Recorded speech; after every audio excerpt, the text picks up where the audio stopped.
Hello, welcome back sa channel ko. Hello, welcome back sa channel ko. Pagko-connectahin natin itong dalawang tinda. Tinda 03 CPE point to point. Bubuksan muna natin ang laman niya. Ito ang laman niya, tinda. Ito yung antena natin. Yan, dalawa. So meron siyang dalawang antena. Ayan, pagpaparisin natin. Ginamit ko na to sa ibang project. So gagawin lang natin, assemblein lang natin, saka natin pagkukonektahin na hindi gagamit ng laptop. Yan ang laman. So gagawin natin pag-assemble ganito. Ito yung adapter niya. Kakabit natin sa POA injector. POA. Yan. Ito bali yung sender natin, ito yung receiver. Bubuksan natin to. Meron siyang POA panlan. Kakabit natin yung LAN cable dito. Yan. Saka dito yung isa. Yan na. Sender natin.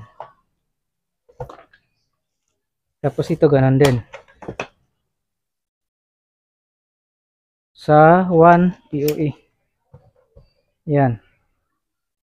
Dito sa isa naman. Dito rin yan. Tapos yung isa pa. Yan. Ito sa ano natin yung access point.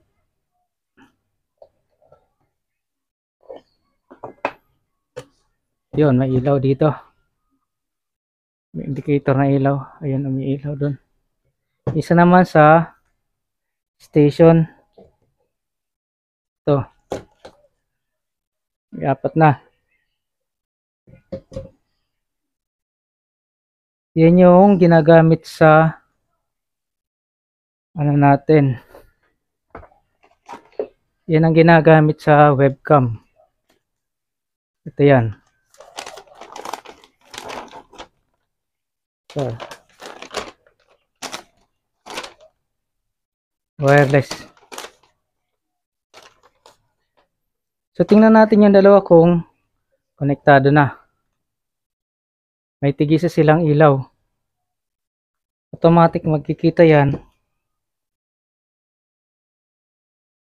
Yung isa, access point. Ay, ito yung access point, tapos ito yung client setup.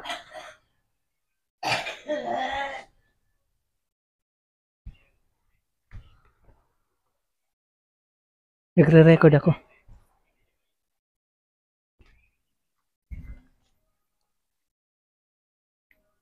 So medyo matagal tong ayan.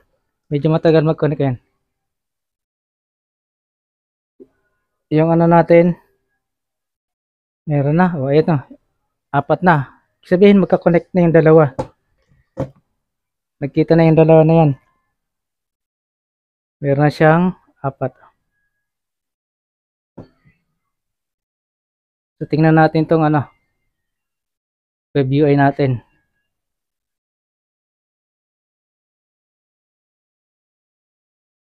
I-trace muna natin to.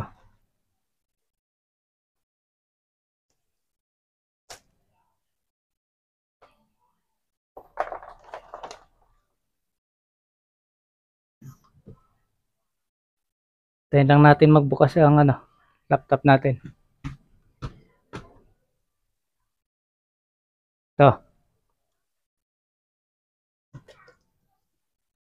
Ito yung laptop natin.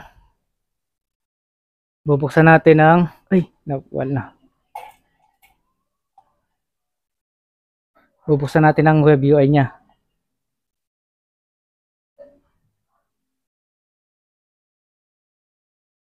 So, una-una muna natin gagawin, kukonect muna tayo siyempre sa tinda natin sa access point.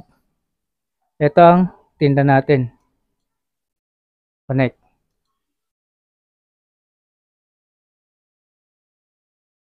Dito tayo bali kumukonect siya sa, ito pala yung access point. Ito. So, gagamit na lang tayo ng cable kung ayaw kumonect. Dito tayo kakabit. Ayan.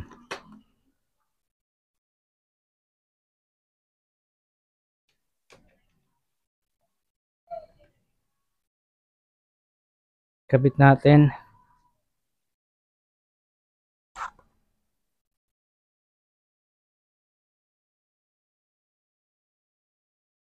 So, ito yung ano natin. Open natin. Kahit ano pa OS yan, pupunta tayo dun sa Ethernet.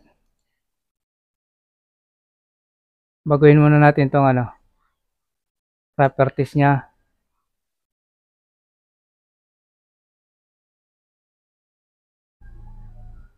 Punta tayo sa IP4 properties.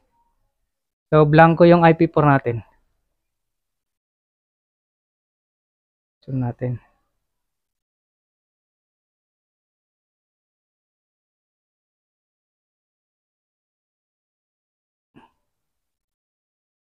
Yan.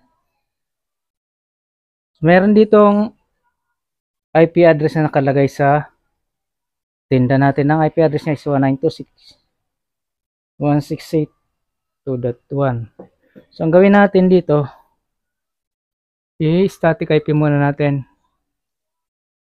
192.168.2. Gawin natin na lang itong isa 10 yung IP address ng ating computer.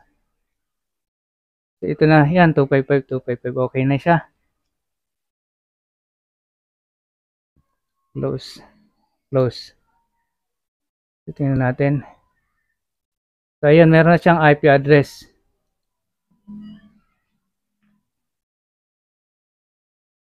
Okay.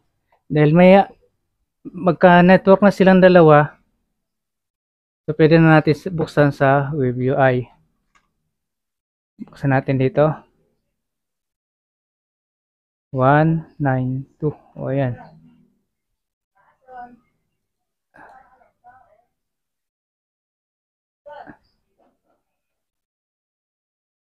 So ito na ngayon. Tuloy natin. May tumawag lang. So nabuksan na natin yung access point nito. Ay yung web UI nito. Ito na ngayon siya. So ang password niya is admin. Admin sa unang bukas. Ayan, access point ito. Ang ano niya, 192.168. So ito, nag-auto-connect ito nung reset natin dito. So, buksan naman natin ito ngayong access point, yung web UI nito. 1, 2.2. Ito ngayon ang web UI ng station natin, ng client natin. Tapos ito yung ano natin, yung access point. So, tingnan natin to, login natin yung client natin. Admin din yung pinaka-password niyan. So ito yan. Ito yung client. Ito yung access point. So para ma-auto-connect niyan, kahit hindi gumamit ng laptop, 5 seconds yung pipindutin ang reset. Ito. Habang naka-power. Pag pinindot niyo yan, hintayin yung mamatay ang ilaw. Habang nakapindot ang reset. Tapos, pindutin niyo agad din ito. Yung reset nito. Hanggang mamatay. Tapos hayaan nyo lang nakabukas yan. Hindi yung dalawa. Mag-auto connect na yan. Magiging access point yung isa, magiging client yung isa. Then pag naging client, automatic na ang access point magiging 192.168.2.1 at yung client natin ang magiging IP niya is 192.168.2.2. Para mabuksan na ang IP address ang natin, web UI ng Tinda O3 natin, kailangan siyang baguhin sa internet ito, properties. Tapos ito, kailangan iset mo na to. Okay, thank you.